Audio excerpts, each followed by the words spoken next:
Paris, l'éducation physique et sportive à l'école ne se résume plus aujourd'hui à augmenter son temps à la course. Vecteur d'égalité entre filles et garçons, apprentissage du faire ensemble, enjeu de santé publique, alors que la sédentarité augmente, cette discipline s'est profondément renouvelée.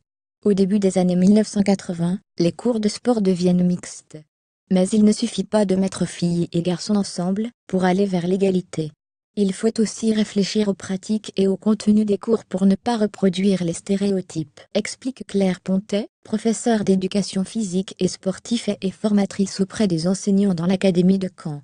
Les pratiques évoluent peu à peu, mais cette enseignante, aujourd'hui en fin de carrière, avoue s'agacer lorsqu'elle voit des cours de STE, une discipline de fitness proposée dès le collège.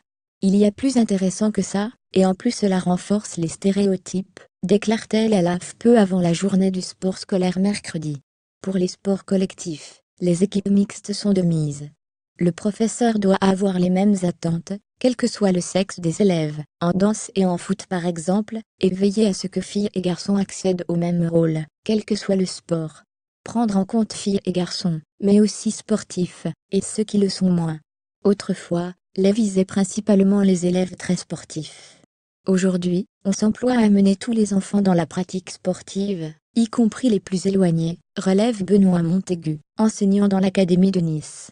Pour que tous participent, et surtout y trouvent du plaisir, les profs déjouent sur les règles des jeux, la formation des équipes et la construction d'un parcours individuel, qui n'est plus axé sur la simple performance.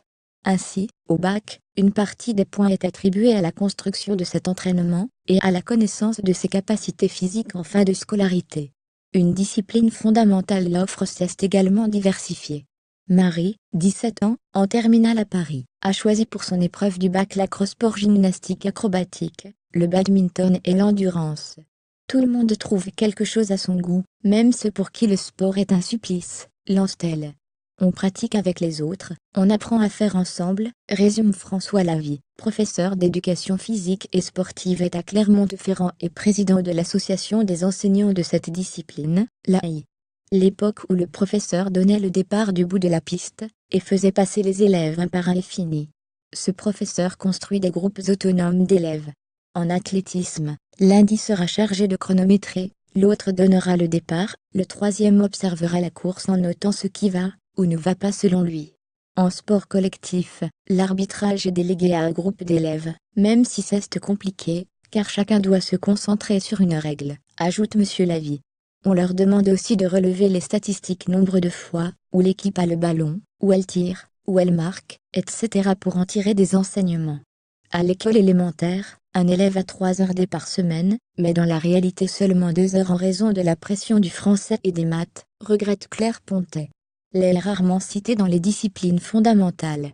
Comme si le corps de l'enfant n'était pas fondamental, les collégiens ont 4 heures en classe de 6e, 3 heures ensuite, puis 2 heures au lycée, un horaire inchangé depuis 40 ans, alors que la sédentarité des enfants augmente. En 40 ans, nos collégiens ont perdu environ 25% de leur capacité physique, c'est-à-dire qu'ils courent moins vite et moins longtemps, relève une étude de la Fédération française de cardiologie. Ailleurs, sur le web, contenu proposé par Taboola.